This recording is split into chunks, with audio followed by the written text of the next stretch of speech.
ಶ್ರೀ ಗುರುಭ್ಯೋ ನಮಃ. ಆದಿತ್ಯಾದಿ ನವಗ್ರಹ ದೇವತುಭ್ಯೋ ನಮಃ.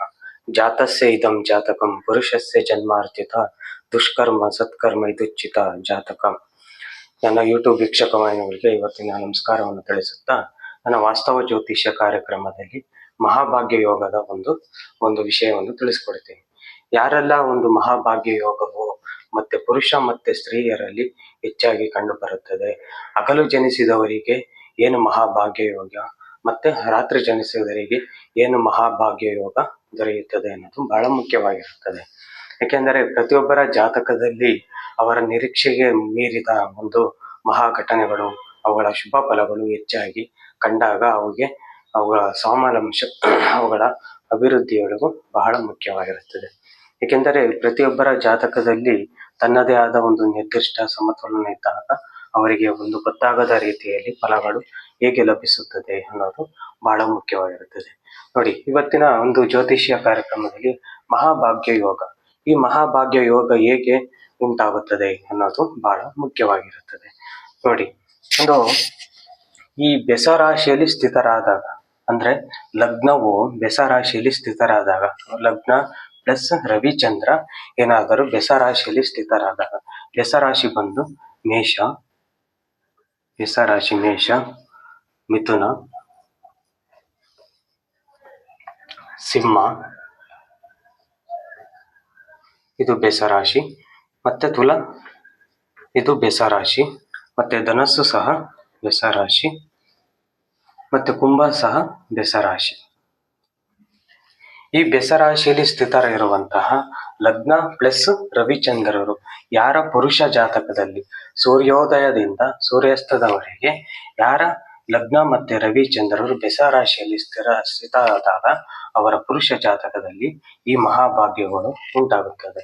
ಏನು ಬಹಳ ಒಳ್ಳೆಯ ಹೆಸರನ್ನು ಗಳಿಸುವಂತಹ ಒಂದು ಪ್ರಖ್ಯಾತಿಯನ್ನು ಹೊಂದುತ್ತಾರೆ, ಮತ್ತೆ ಧಾರಾಳಿಗಳು ಆಗಿರುತ್ತಾರೆ, ಮತ್ತು ಅತ್ಯುತ್ತಮ ಜನ ಆಕರ್ಷಕರಾಗಿರುತ್ತಾರೆ, ಭೂಮಿಯನ್ನು ಆಳುವಂತಹ ಒಂದು ಸಮರ್ಥರಾಗಿರುತ್ತಾರೆ. ಅಂದರೆ ಆಸ್ತಿ ಆಗಲಿ, ಅವರ ಒಂದು ಕುಟುಂಬಿಕ ಒಂದು ಆಸ್ತಿ ಪಾಸ್ತಿ ಬಂದಿರುವಂತಹ ಈ ನಿರ್ಧಾರದಲ್ಲಿ, ಮತ್ತೆ ಅತ್ಯುತ್ತಮವಾದ ಭವಿಷ್ಯವನ್ನು ಸಹ ಹೊಂದಿರುತ್ತಾರೆ.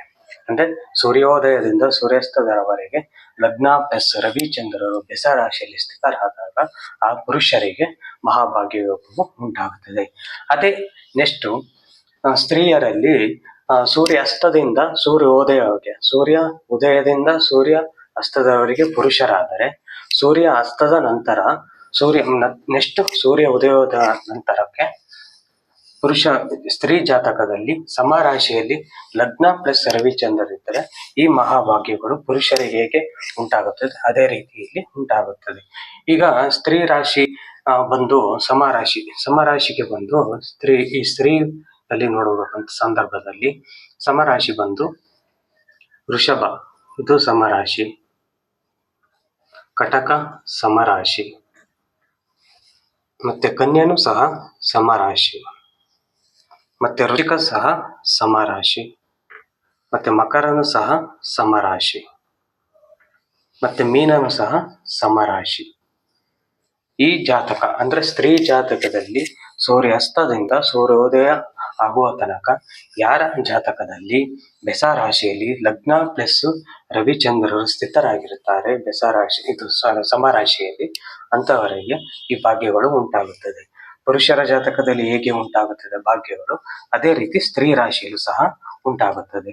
ಏನು ಬಹಳ ಒಳ್ಳೆಯ ಹೆಸರನ್ನು ಗಳಿಸುತ್ತಾರೆ, ಅವರು ಸಹ ಧಾರಾಳಿಗಳಾಗಿರುತ್ತಾರೆ, ಅತ್ಯುತ್ತಮ ಜನ ಆಕರ್ಷಕರಾಗಿರುತ್ತಾರೆ, ಭೂಮಿಯ ಸೊತ್ತನ್ನು ಆಳುತ್ತಾರೆ, ಭೂಮಿಯಲ್ಲಿ ಅವರು ಲಭಿಸುವಂತಹ ಅತ್ಯುತ್ತಮ ಆಸ್ತಿ ಪಾಸ್ತಿಗಳಲ್ಲೂ ಸಹ ಇವರು ಸಹ ಅನುಭವಿಸುತ್ತಾರೆ, ಮತ್ತೆ ಅತ್ಯುತ್ತಮ ಭವಿಷ್ಯವನ್ನು ಸಹ ಹೊಂದಿರುತ್ತಾರೆ. ಇಂತಹ ಜಾತಕದಲ್ಲಿ ಮಹಾಭಾಗ್ಯಗಳು ಸೂರ್ಯೋದಯದಿಂದ ಸೂರ್ಯಾಸ್ತವರೆಗೆ ಪುರುಷರಿಗಾದರೆ, ಸೂರ್ಯಾಸ್ತದ ನಂತರ ಸೂರ್ಯೋದಯವರೆಗೂ ಸ್ತ್ರೀ ಜಾತಕದಲ್ಲಿ ಹೀಗಿದ್ದಾರೆ, ಲಗ್ನ ಪ್ಲಸ್ ರವಿಚಂದ್ರರು ಸಮರಾಶಿಯಲ್ಲಿ ಸ್ಥಿತರಾಗಿದ್ದಾರೆ, ಸ್ತ್ರೀಯರಿಗೆ ಈ ಮಹಾಭಾಗ್ಯಗಳು ಉಂಟಾಗುತ್ತದೆ. ಅದೇ ರೀತಿ ಪುರುಷರಿಗೂ ಸಹ ಈ ಮಹಾಭಾಗ್ಯಗಳು ಉಂಟಾಗುತ್ತದೆ. ಈ ರೀತಿ ಇದ್ದಾಗ ಅವರ ಜಾತಕದಲ್ಲಿ ಒಂದು ಅದೃಷ್ಟ ಫಲವನ್ನು ಹೊಂದುವಂತಹ ಸಾಮರ್ಥ್ಯರಾಗಿರುತ್ತಾರೆ. ಅದರಲ್ಲೂ ಸಹ ದಶಾ ಮತ್ತೆ ಮುಕ್ತಿಗಳಲ್ಲೂ ಸಹ ಏನಾದರೂ ಇಂಡಿಕೇಟ್ ಆದಾಗ ಅವರಿಗೆ ಇನ್ನಷ್ಟು ಆ ಫಲಗಳು ದುಪ್ಪಟ್ಟು ಹೆಚ್ಚಾಗುತ್ತದೆ. ಈ ರೀತಿಯಲ್ಲಿ ಇರುವಂತಹ ಒಂದು ಕುಂಡಲಿ ಆಗಿದೆ. ಇದು ಮಹಾಭಾಗ್ಯದ ಯೋಗದ ಒಂದು ಉದ್ದೇಶವಾಗಿರುತ್ತದೆ. ಓಕೆ, ಈ ವಾಸ್ತವ ಜ್ಯೋತಿಷ್ಯ ಕಾರ್ಯಕ್ರಮದಲ್ಲಿ ಇವತ್ತಿನ ದಿನದಲ್ಲಿ ನಿಮಗೆ ಮಹಾಭಾಗ್ಯ ಯೋಗದ ಒಂದು ವಿಡಿಯೋನು ನಿಮಗೆ ಮುಂದೆ ತಂದಿಟ್ಟಿದ್ದೆ. ಈ ರೀತಿ ಏನಾದರೂ ಒಂದು ಜಾತಕನ ಇದ್ದಂತಹ ಸಂದರ್ಭದಲ್ಲಿ ಸುಮ್ಮನೆ ನೀವೇ ಒಂದು ಚೆಕ್ ಮಾಡ್ಕೊಳ್ಳಿ. ಕ್ಯಾಲೆಂಡರ್ಗಳಲ್ಲಿ ಮತ್ತೆ ಮೊಬೈಲ್ಗಳಲ್ಲಿ ಅನೇಕ ರೀತಿಗಳಲ್ಲಿ ಜಾತಕ ಕುಂಡಲಿಗಳು ಬರ್ತದೆ. ಆ ಜಾತಕ ಕುಂಡಲಿ ನಿಮ್ಮ ಡೇಟ್ ಆಫ್ ಬರ್ತ್ ಹಾಕಿದ್ರೆ ಈ ರೀತಿಯಲ್ಲಿ ಒಂದ್ಸಲಿ ಚೆಕ್ ಮಾಡಿ. ಈ ರೀತಿಯ ಒಂದು ಮಹಾಭಾಗ್ಯಗಳು ಇದೆಯಾ ಇಲ್ವಾ ಅನ್ನೋದು ನಿಮಗೆ ಗೊತ್ತಾಗುತ್ತದೆ. ಓಕೆ, ಇವತ್ತಿನ ವಾಸ್ತವ ಜ್ಯೋತಿಷ್ಯ ಕಾರ್ಯಕ್ರಮದಲ್ಲಿ ಈ ಮಹಾಭಾಗ್ಯ ಯೋಗವು ಒಂದು ವಿಡಿಯೋ ನಿಮಗೆ ಇಷ್ಟ ಆದರೆ ಲೈಕ್ ಮಾಡಿ, ಸಬ್ಸ್ಕ್ರೈಬ್ ಮಾಡಿ ಹಾಗೂ ಎಲ್ಲರಿಗೂ ಶೇರ್ ಮಾಡಿ. ಎಲ್ಲರಿಗೂ ನಮಸ್ಕಾರಗಳು.